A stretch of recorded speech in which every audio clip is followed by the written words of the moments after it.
আমরা উত্তরবঙ্গে রয়েছি। এই শীতের মরশুমে উত্তরবঙ্গ মানেই দার্জিলিং পাহাড়, কার্শিয়াং আর মিরিক, দার্জিলিংয়ের কমলালেবু। আপনারা জানেন যে পাহাড়ে বহু বছর ধরে এক অশান্তি চলছে, সেটা এখন অবশ্য নেই। সেই অশান্তির জেরে ট্যুরিস্টরা যাওয়া বন্ধ হয়ে গেছিলো, ট্যুরিস্টের গাড়িও যাওয়া বন্ধ হয়ে গেছিলো। মানুষ যারা ভ্রমণ পিপাসু বাঙালিরা এবং অন্য দেশ থেকেও আসা, তারাও কিন্তু আসা যাওয়া বন্ধ হয়ে গেছিলো শুধুমাত্র গোর্খাল্যান্ডের দাবির জন্য। কিন্তু সেটা এখন সেই দাবির অনেকটাই চাপা রয়েছে। আমি যেই ব্যক্তির সঙ্গে আমি কথা বলিয়ে দেবো, তিনিও জিটিএতে ছিলেন, গোর্খা টেরিটোরিয়াম অ্যাডমিনিস্ট্রেশনে, ভানুভবনে। তারপর তিনি তৃণমূলে যোগ দেন। তৃণমূলে যোগ দেওয়ার পর কিছুদিন ছিলেন এবং তারপর এখন নতুন এক ভারতবর্ষের একটি দলে যোগদান করেছেন। তার মুখ থেকেই শুনবো, আমি আর কিছু বলছি না, আমি বললেই তার মুখ থেকে কিছু শুনতে পারবো না। যাই হোক, আমি আলাপ করে দিচ্ছি সেই পাহাড়ের আইকন, সবাই চেনে, উত্তরবঙ্গেও চেনে সবাই। তিনি হচ্ছেন বিনয় तामांग। बहुत दिन के बाद आपके साथ भेंट हुआ। आप तो गोरखालैंड के लिए जो नारा लगाया था, अब उसी टाइम में तो जब गोरखालैंड के लिए जो नारा लगाई था, आप तो जीटीए में था, उसके बाद गोरखालैंड होना चाहिए, उस टाइम में गोरखालैंड तो नहीं हुआ। उसी टाइम में तो पहाड़ में आग जल रहा था। बाद में आप तृणमूल में आए थे, तृणमूल में भी आप उतना काम हो नहीं सका, अभी दूसरा पार्टी में गया, कांग्रेस में सुना है। तो आपका जो नारा था पहाड़ का, सब लोग बोलते हैं गोरखालैंड होना चाहिए, इस बारे में आप क्या कांग्रेस में आके भी गोरखालैंड होगा? अच्छा, ये है कि आप मान लीजिए कि मैं 1986 से रही, जब सुभाष सिंह ने जो मूवमेंट किया गोरखालैंड का, सेपरेट स्टेट का, उससे ही मैं उस मूवमेंट से ही हूँ। That time I was in college, हाँ, कॉलेज का स्टूडेंट था और पास आउट होने वाला था कॉलेज से।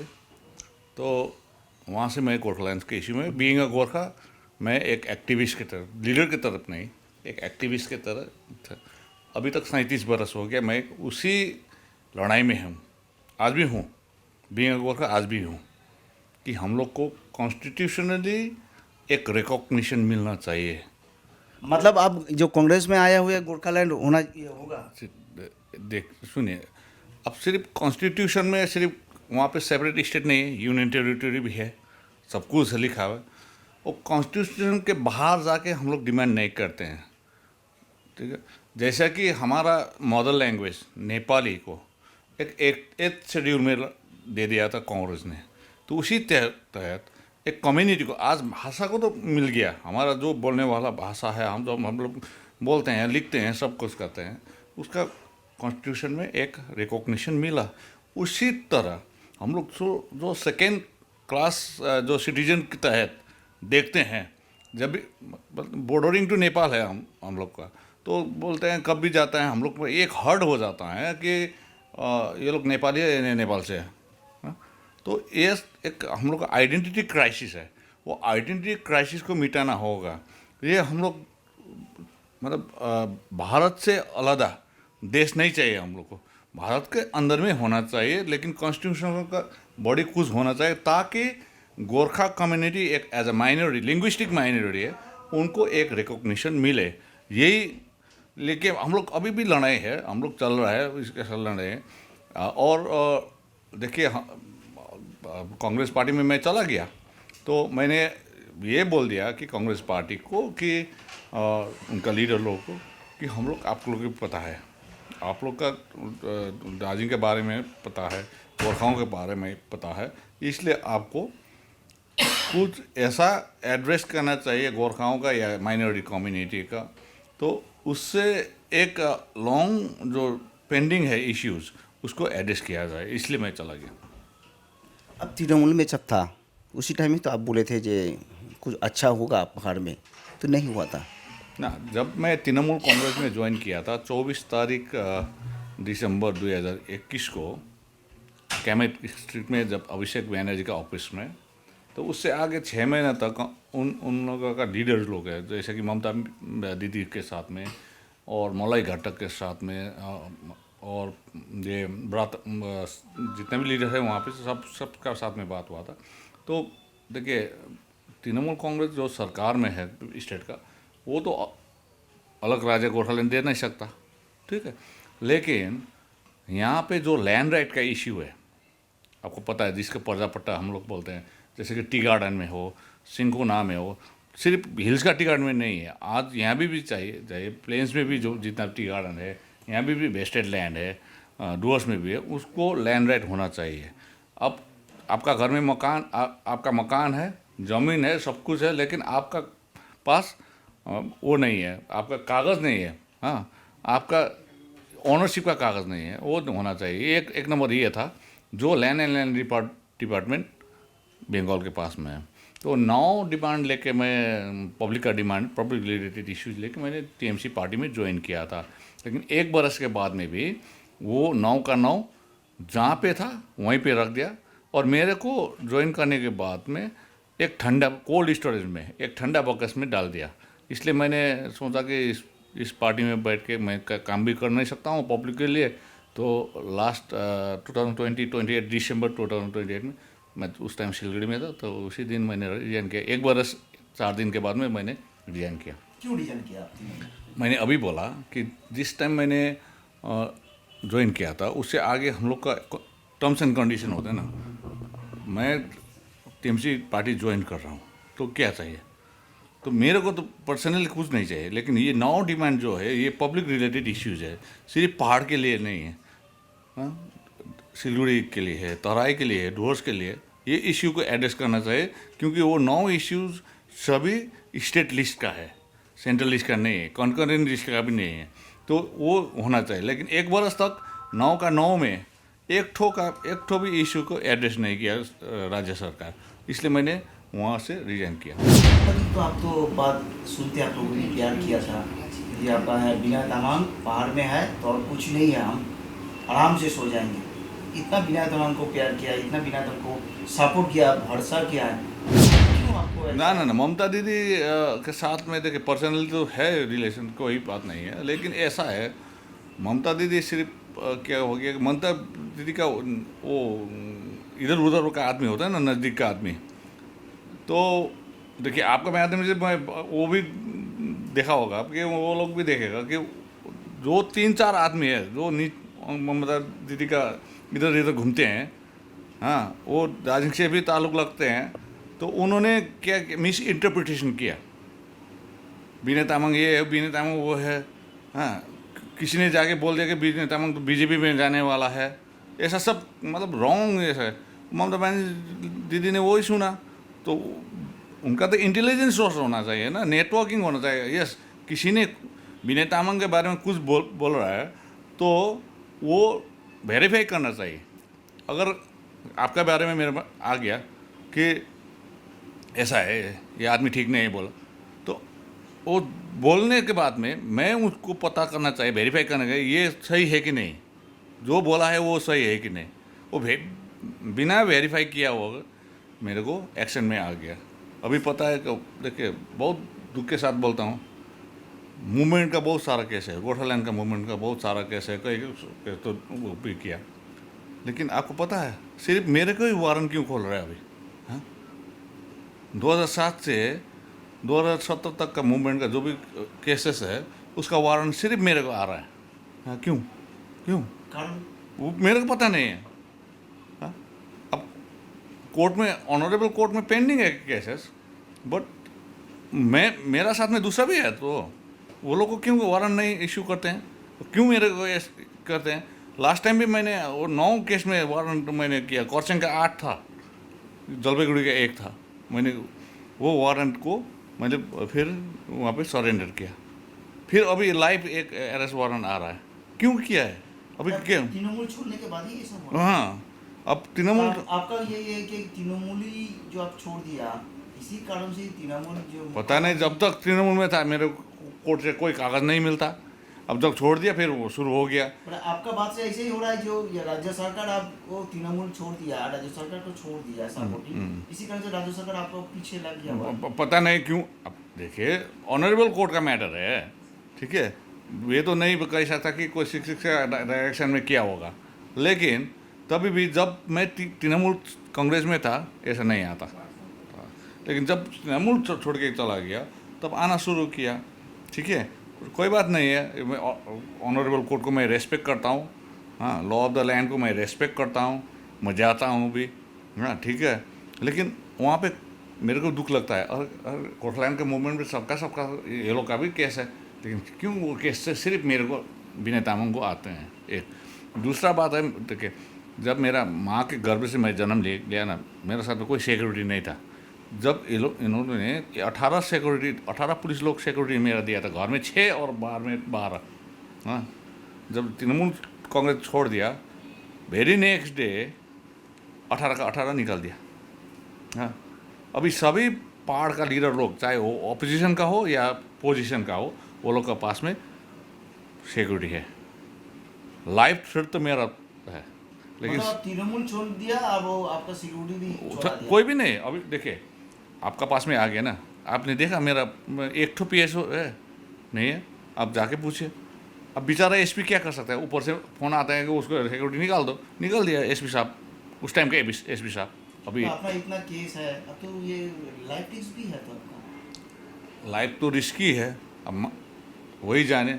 अगर मेरे को कुछ हो गया तो फिर यहाँ पे क्या होता है, पॉलिटिकल अनरेस्ट होता जाता है, ये तो वो लोग को पता है। आप कांग्रेस में अभी ज्वाइन किया है, तो एक कांग्रेस में पहाड़ में कितना होगा जो नेक्स्ट कमिंग 24 में? देखिए अभी जब ज्वाइन किया तो उससे आगे ही एंटी BJP सेंटिमेंट आना शुरू किया था, क्योंकि आपको पता है ना, जब बंगाल में कोई भी नहीं था, BJP का एक ठो भी सीट नहीं था, MLA भी नहीं था, MP भी नहीं था, तब पहाड़ का लोग या दार्जिलिंग कॉन्स्टिट्यूंसी का, ये सिर्फ 3 असेंबली सेगमेंट का बात नहीं करूँ, क्योंकि दार्जिलिंग पार्लियामेंट्री कॉन्स्टिट्यूंसी में 7 MLA सेगमेंट है, उसमें 4 प्लेन्स में है, 3 ऊपर में है। तो सभी ने क्या किया, वोट दिया BJP को। इसलिए वोट दिया कि हम लोग को सेपरेट गोरखालैंड मिलेगा, सेपरेट एडमिनिस्ट्रेशन मिलेगा बोल के 2009 से किया। 2009 में BJP का खाता खोलने वाला बंगाल में दार्जिलिंग पार्लियामेंट्री कॉन्स्टिट्यूंसी था, उसमें बाद में जाके 2014 से मनोज टी का ये MLA बन किया, वो उधर उसमें भी 19 में हमारा उधर। और अभी ये बीबी बस का BJP का MLA है करसेंग का, हाँ। आज नीरज जिम्बा भी JLF का है, लेकिन BJP का टिकट से MLA बन गया, ठीक है। उसके बाद में SS आलवाले MP बन गया 2014 में, 2019 में ये राजू बिष्ट बन गया। तो पहले BJP का था कोई बंगाल में, एक ठो भी नहीं था, दार्जिलिंग से खाता खुल गया था, हाँ। आज जो BJP का बंगाल में है ना, वो दार्जिलिंग से किया। इस बार 15 बरस तक हम लोग ने सब कुछ दिया, लेकिन एक ठो भी नहीं। अब सेशन कल से स्टार्ट हो गया, 22 तारीख तक 19 दिन का। तब वो सेशन में लिस्ट ऑफ बिजनेस होते हैं, देखा तो 18 है, 18 सब्जेक्ट मैटर डिस्कस हो रहा है, उस पास भी होने जा रहा है। 11 पुराना है, 7 में उसमें भी नहीं है। कल राजू बिष्ट ने बोला, वो पार्लियामेंट कोई भी नहीं था उस टाइम में, मतलब बोलने के लिए तो सुषमा स्वराज से राजीव प्रताप रूडी, जसवंत सिंह, SS आलवाले सब ने बोल दिया ना। हम लोग चाहते बिल आना चाहिए, बिल, प्राइवेट बिल नहीं, पार्टी का बिल आना चाहिए, गवर्नमेंट बिल आना चाहिए उसमें, तो वो नहीं आया, तो एंटी सेंटिमेंट बन रहा है। तो इस बार दार्जिलिंग का पार्लियामेंट्री कॉन्स्टिट्यूंसी में हो सकता है, क्योंकि TMC को पब्लिक, गोरखा पब्लिक क्या समझता है, ये हमारा आदमी को मारने वाला पार्टी है, हम लोग क्यों इसको वोट दूँ। उसका तो मैं भी शिकार हो गया ना, एक बार मैं भी TMC का टिकट में लड़ा था ना, मेरे को मिला नहीं मिला, नीरज जिम्बा को बाई इलेक्शन में मिल गया ना। अमर सिंह राय सर पे MP टिकट लेके गया था दार्जिलिंग कॉन्स्टिट्यूंसी में, TMC का टिकट मिला नहीं मिला, क्यों? क्योंकि हम लोग का नीचे से मिला, लेकिन ऊपर से नहीं मिला, क्योंकि TMC भी हमारा आदमी मानने वाला आदमी है। तब जाके अब वहाँ पे नेशनल पार्टी की बात करें तो कांग्रेस ही ऐसा पार्टी है, वो प्योर है, उसका ऊपर में कोई एलिगेशन नहीं है। अब BJP ने काम नहीं किया, TMC को जाएगा नहीं, तब जाके कांग्रेस एक्सेप्ट जोन है वो सिक्योर कर सकता है, वो दार्जिलिंग पार्लियामेंट्री कॉन्स्टिट्यूंसी। पहाड़ में सबसे बड़ा समस्या है पानी का। पहाड़ में अभी MP है BJP राजू बिष्ट, और गोरखा टेरिटोरी में एडमिनिस्ट्रेशन में अनिल थापा भी है 3 नंबर का, लेकिन पहाड़ का भी पानी का समस्या नहीं हुआ। कांग्रेस आने के बाद की पानी का समस्या 2 दिन का समस्या है, ये होगा क्या? देखिए ऐसा है, आपको पता होगा कि आप ये सब देख लीजिए। अभी अमृत जल योजना वो सेंट्रल का स्कीम है, ठीक है। अब आपको पता है कि सभी को पता है, वर्ल्ड को पता है, वर्ल्ड का सेकेंड हाईएस्ट रेनफॉल होने जगह का है दार्जिलिंग है, आफ्टर चेरापूंजी।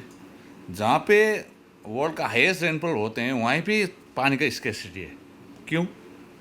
क्योंकि पहाड़ में वो पानी का माफिया है ज़्यादा, गवर्नमेंट से मिलके पानी का मैप, बहुत सारा पानी है, सोर्सेस है, लेकिन उसको सही ढंग से हम लोग डिस्ट्रीब्यूट करना नहीं सकते हैं, मतलब गवर्नमेंट कर नहीं रहा, डिपार्टमेंट करना है।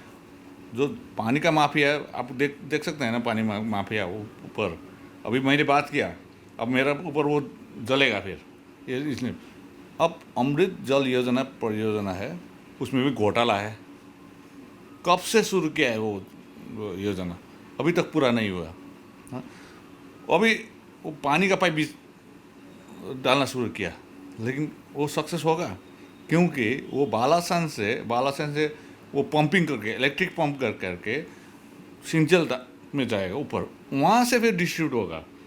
तो नियर अबाउट वहाँ पे नीचे से स्ट्रेट ऊपर तक बालासन से 27 किलोमीटर्स का है, 28 किलोमीटर का। उसको इलेक्ट्रिसिटी कंजम्पशन होगा, कौन पैसा देगा फिर इलेक्ट्रिसिटी का? हाँ, मीटर सिस्टम तो है नहीं। हाँ, अगर उसमें जो रिकरिंग एक्सपेंसेस है, वो रिकरिंग एक्सपेंसेस को कौन बेयर करेगा? गवर्नमेंट, पीएचई डिपार्टमेंट या जनरल पब्लिक जो कंज्यूम कर रहा है? तो वो भी सक्सेस होगा ऐसा मेरे को नहीं लगता है। लेकिन जितना भी पानी का है, जो पानी का स्कीम है, उसमें शुरू से ही घोटाला हो गया, करप्शन हो गया। जितना पैसा आया था वो पैसा से काम नहीं हो रहा है।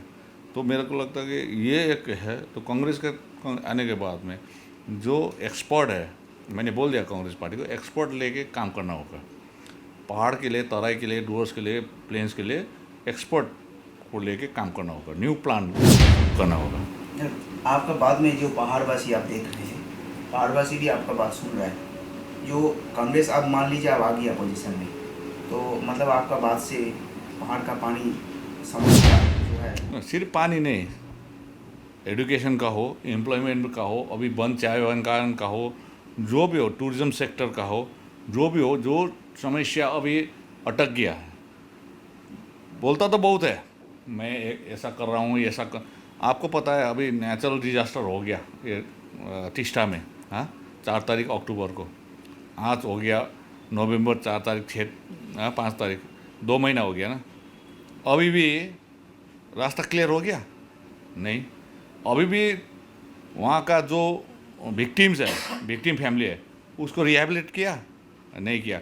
कोई सेंट्रल टीम आया नहीं आया, सिक्किम चला गया, कोई एड मिला ना, तो स्टेट से मिला ना तो सेंट्रल से मिला।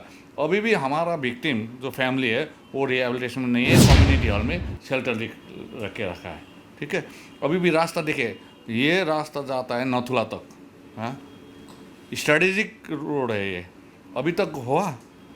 हाँ, देखिए अभी भी जो बड़ा वाला वाहन होते हैं, व्हीकल होते हैं, उसको नहीं दे रहा है। वो स्ट्राइक कॉल किया था ना उसने, ये ट्रक एसोसिएशन ने सिक्किम, और तब 10 तारीख तक टाइम दिया है। अब 10 तारीख तक बनेगा, वो स्पीड में नहीं है।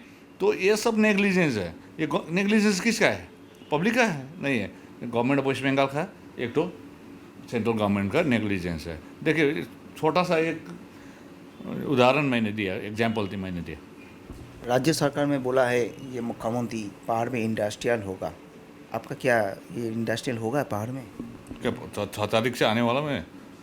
नहीं, ये मुख्यमंत्री जब आए थे लास्ट, जो मेल में जो ये कॉन्फ्रेंस हुआ था, उसमें बोला था, जो मुख्यमंत्री बोला था यहाँ पे पहाड़ में इंडस्ट्रियल होगा, जो पहाड़वासी है भी जब मैं चेयरमैन था ना, उस टाइम बिजनेस समिट हुआ था ना, वो आपने तो वही बात किया ना।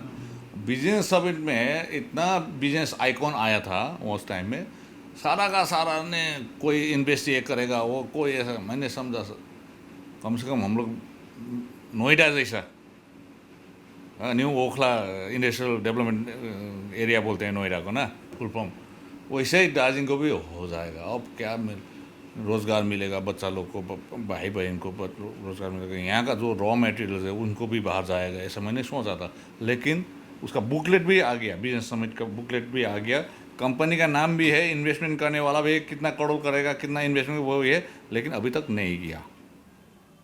बहुत सारा बोलते हैं, मीडिया में बोलते हैं, सब कुछ बोलते हैं, लेकिन प्रैक्टिकली नथिंग।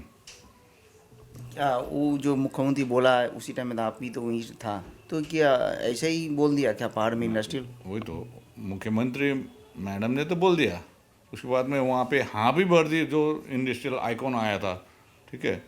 तो मैंने भी उसका फॉलोअप किया, तब फॉलोअप करने के बाद मैं चेयरमैन से आउट हो गया। अब चेयरमैन से आउट हो गया, एक कॉन्स्पिरेसी की तरह तो आउट हो गया, तो उसके बाद में वो जहाँ पे था वहीं पे रह गया बस। नया पार्टी में आप योगदान किया है, पहाड़वासी आपको क्या चाहते हैं, जो आपका जो सपोर्टिंग लोग है पहाड़वासी का, क्या? ना ना, सिर्फ पहाड़वासी के लिए नहीं, हमारा गोरखा का एक इश्यू है, वो इश्यू को एड्रेस होना चाहिए, एक नंबर। दो, ओवरऑल यहाँ का जो पहाड़ का हो, चाहे सिलगुड़ी का हो, चाहे अलीपुरद्वार हो, जलपाईगुड़ी हो या कुछ भी जो भी हो, यहाँ नॉर्थ बंगाल का जो हम लोग डिप्राइव है, साउथ बंगाल से लेके हम लोग नॉर्थ बंगाल बहुत डिप्राइव है। तो इसलिए यहाँ का जितना भी है, इसको देखते हुए मैंने एक प्रोजेक्ट मतलब लिस्ट बना दिया, वो कांग्रेस पार्टी को दिया कि ये होना चाहिए। अगर आपको बता दें, सिलगुड़ी क्या है, एक सिलगुड़ी बिजनेस का जगह है, लेकिन क्यों इसको रिकॉग्नाइज करें कि ये बिजनेस हब हो सकता है बोल के? क्योंकि ये हम लोग 4 देश का बॉर्डरिंग में है, सबका यहाँ पे हम लोग एक अगर सिलगुड़ी का बिजनेस हब बना दें, तो क्या होगा, यहाँ का इकोनॉमी बढ़ जाएगा और हम लोग का जो भी भाई बहन है उसको रोज़गार मिलेगा। ये कौन सोचने वाला आदमी है? सिर्फ चुनाव के टाइम में, इलेक्शन के टाइम में एक वोटिंग मशीन की तरह हम लोग को यूज करते हैं। बट इस बार मैंने बोला है कि वोटिंग मशीन की तरह इस्तेमाल मत कीजिए। जब वोट देगा तो उसको भी रिजल्ट देना चाहिए, उसको भी रेसिप्रोकल होगा ना। आप मेरे को कुछ दे रहे हैं, मैं भी कुछ देना पड़ेगा। तो इसलिए यहाँ का जो भी है, क्योंकि देखिए पहाड़ में ना, मतलब पहाड़ है में क्या होता है, दार्जिलिंग पहाड़ में मैं देखता हूँ, इंडिया में या दूसरा जगह में जाए, कई जगह नेचुरल रिसोर्सेस मिलेगा लेकिन ह्यूमन रिसोर्सेस नहीं मिलेगा। कई जगह ह्यूमन रिसोर्सेस मिलेगा, नेचुरल रिसोर्स नहीं है। लेकिन दार्जिलिंग में ऐसा जगह है, आपको नेचुरल रिसोर्सेज भी मिलेगा, ह्यूमन रिसोर्सेज भी मिलेगा। अगर नेचुरल रिसोर्स ह्यूमन रिसोर्सेज मिलेगा तो अपने आप वो जगह डेवलपमेंट हो सकता है, मेरा मानना है। मैंने तो स्टडी किया है। अब ये जो मैंने स्टडी किया है वो एक्सपर्ट कमेटी लगा के इसको वेरीफाई करके इसको प्लानिंग में जाना है होगा। ये ओवरनाइट बनने वाला नहीं है, इसको 10 बरस 15 बरस का टारगेट करके जाना होगा, तब जाके सिर्फ पहाड़ नहीं, मैं अभी बोल रहा हूँ, सिर्फ पहाड़ नहीं, सिलगुड़ी, जलपाईगुड़ी, अलीपुरद्वार, डुवर्स सब बन जाएगा। और आपको देखिए, अभी आपका माध्यम से बोल रहा हूँ कि उधर 7 स्टेट्स है, आसाम से उधर, सिक्किम इधर है, बीच में कौन है? हम लोग है ना। जलपाईगुड़ी का डुवर्स है, हम लोग है, दार्जिलिंग कालिम्पोंग है, जलपाईगुड़ी है, अलीपुरद्वार डुवर्स, कुछ बिहार का ऊपर बोर है। तो उसको नॉर्थ ईस्ट काउंसिल जो डोनर कहते हैं, डोनर का मेंबर्स है वो 7 और इधर का 1, 8 हो गया सिक्किम, बीच का गैप है। ये इस बिल को डोनर में डालना चाहिए कॉन्स्टिट्यूशनली, समझ गया? तो अगर डोनर में नॉर्थ ईस्ट काउंसिल में हम लोग डाल दिया जाएगा तो अपने आप यहाँ पे दूसरा डेवलपमेंट का चांसेस भी है। अभी गैप हो गया, इधर 7 है, इधर 1 है, बीच में जगह गैप है, इसका ओवरलैप करके इधर का मेंबर बना दिया। इस जगह को भी मेंबर होना चाहिए, लेकिन वो बनाने के लिए दार्जिलिंग के से लेके ये श्री रामपुर तक का जगह जो है उसको कॉन्स्टिट्यूशनली एक एडमिनिस्ट्रेटिव यूनिट बना के उससे कॉन्स्टिट्यूशन में अमेंडमेंट करके डालना है। इससे सभी का भलाई होगा, सिर्फ गोरखा को लेंगे। Those living out here in the Darjeeling hills, Kalimpong, Kurseong, Mirik, Siliguri, Jalpaiguri, Alipurduar, सभी को अच्छा मिलेगा ये सब। पहाड़ में एक यूनिक था, सभी लोग आप एक थे, बिना तमाम तबार सब एक एक था, नारा था एक गोरखालैंड। अभी सब अलग अलग हो गया, सबको तीनों मुल्क में चला गया, बीजेपी भी था, अभी कांग्रेस में आ गया। 2024 में ये वोट होगा लोकसभा, इसमें कैसा लगता है? ना देखिए, ऐसा है, विमल जी अभी अपना ही पार्टी है और वो भी कुछ ना कुछ होने के लिए, मतलब अलग आइडेंटिटी के लिए वो काम कर रहे हैं, हाँ, दौड़ धूप कर रहे हैं। अब अनित जी फिर बात कर रहे हैं कि हम लोग राज्य सरकार के मिल के डेवलपमेंट करेगा, वो उसका अपना ही है। अब मेरा भी है कांग्रेस में जाके कुछ इस जगह के लिए, पहाड़ के लिए, तराई के लिए, सिलगुड़ी के लिए, डूअर्स के लिए हम क्या करूँ, तो अपना अपना मकसद से हम लोग काम कर रहे हैं। तो मैं भी अनित का अपोजिट भी नहीं हूँ, विमल गुरुंग जी का अपोजिट भी नहीं। अपना तरीके से अपना मीडियम लगा के, अपना मध्यम लगा के जो भी अच्छा होगा वो करें।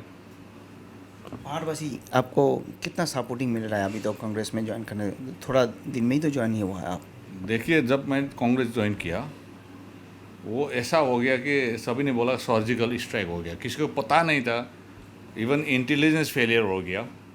उस दिन जब मैं कालेबुंग में गया था, मैं तो टैक्सी गाड़ी में गया था, अपना गाड़ी नहीं लेके गया था, ताकि पता ना चले कि जब मैं एंट्री हो गया तो अंदर में जो हॉल में आदमी लोग था उसका भी पता नहीं था, कांग्रेस वाला को भी पता नहीं था कि मैं ज्वाइन करने वाला। ये सिर्फ एआईसीसी का मेंबर को पता था दिल्ली में, और पीसीसी का 2-3 मेंबर को, अधीर रंजन दास को पता था। तो इसलिए जब ज्वाइन करने के बाद में मैंने 2:30 में तो ज्वाइन किया, तो 3:30 से जब ब्रेकिंग होना शुरू हो गया, जैसे कि बंगाल मीडिया में भी ब्रेकिंग हो गया, बाद में जाके शाम को दिल्ली में भी हो गया, और टाइम्स ऑफ इंडिया से लेके सबसे कैरी किया सुबह पेपर में, मतलब दिल्ली से लेके सब चला गया। तब जाके थोड़ा पॉलिटिकल इक्वेशन चेंज हो गया। अब पॉलिटिकल इक्वेशन चेंज तो इस तरफ हो गया, लेकिन पब्लिक का रेस्पॉन्स जो है वो पॉजिटिव मिलना शुरू किया। हाँ, अभी कुछ ना कुछ हो जाएगा, हमारे लिए भी एक जगह बन गया है। तब उससे आगे जगह नहीं था। अगर बीजेपी नहीं तो किसको दूँ वोट, जगह होना चाहिए एक तो इसलिए मैंने बना दिया है। और कांग्रेस के ऊपर में भरोसा भी है, क्योंकि जब इंदिरा गांधी के टाइम में भी बहुत कुछ हो गया, राजीव गांधी के टाइम में बहुत कुछ हो गया था, और सिद्धार्थ संगठन ने जब चीफ मिनिस्टर था उस टाइम में भी दार्जिलिंग को तो अपना घर मानते था। तो कांग्रेस ने दिया है, जो भी है दिया है, कांग्रेस ने दिया है। तो कांग्रेस पार्टी के ऊपर में हमारा जो गोरखाओं का है, वो या पहाड़ का हो या नॉर्थ बंगाल को, थोड़ा बहुत एक सॉफ्ट कॉर्नर है। तो ये सॉफ्ट कॉर्नर का फ़ायदा मिलेगा जरूर 2024 में। पहाड़वासी के लिए क्या बोलेंगे, आप नया पार्टी में जो काम किया है? मैंने तो देखिए, पहाड़वासी के लिए, तराईवासी के लिए, सिलगुड़ी वासी के लिए, डुअर्स वासी के लिए मैंने एक अभियान दिया कि मैं कांग्रेस पार्टी में चला जाऊं। और ये मेरा पर्सनल कोई इंटरेस्ट भी नहीं था, मेरा अपने फ़ायदा के लिए नहीं गया, एक कम्युनिटी के लिए, इस क्षेत्र के लिए, एक फ़ायदे के लिए मैं गया है। तो मेरा अगर कदम अच्छा लगे, हाँ, कांग्रेस ये सब कर सकता है, हम लोग के लिए कुछ कर सकता है, हम लोग को जो समस्या को समाधान कर सकते हैं, या हमारा जो प्रॉब्लम्स है उसको एड्रेस कर सकते हैं, आपको अच्छा लगे तो आप लोग जोड़ सकते हैं। जैसे कि भाषण में आप लोग ट्रस्ट मत कीजिए, मैनिफेस्टो में आ गया ट्रस्ट मत कीजिए, काम करने वाला को काम करने दे दीजिए, यही है मेरा। আমরা শুনলাম বিনয় তামাংয়ের কথা। তিনি একসময় এই পাহাড়ের প্রতিটি মানুষের ঘরে ঘরে গিয়ে গোর্খাল্যান্ড আন্দোলনের সময় এবং তৃণমূলেও যখন ছিলেন তখনও তিনি প্রতিটি বাড়ি বাড়ি গিয়ে যে পাহাড়কে কিভাবে উন্নতি করা যায়, পাহাড়বাসীকে কতটা সাপোর্টিং করা যায়, পাহাড়ে কত ইন্ডাস্ট্রিয়াল আনা যায়, পাহাড়ের ছেলেমেয়েদের কীভাবে এডুকেশন করানো যায় তিনি করেছিলেন। তার মুখ থেকেই শোনা, তিনি বলছেন রাজ্য সরকার তাকে তেমন কোনো সাপোর্টিং করেনি, ফলে তৃণমূল ছাড়তে বাধ্য হয়েছেন। এখন তিনি কংগ্রেসে রয়েছেন। তিনি বলছেন কংগ্রেসে থেকে আমি পাহাড়বাসীকে আমি দেখিয়ে দেবো যেসব কাজ এখনও বাকি রয়েছে সেগুলো করার, এবং আগামী দিনে 24-এ যে ভোট, পাহাড়ে এক জমজমাট ভোট হবে উৎসবের মতন, সেটাই দিকে আমি তাকিয়ে থাকব এবং আমরা সবাই তাকিয়ে থাকব। দার্জিলিং থেকে বাপি অধিকারী, 24 আওয়ার্স টিভি।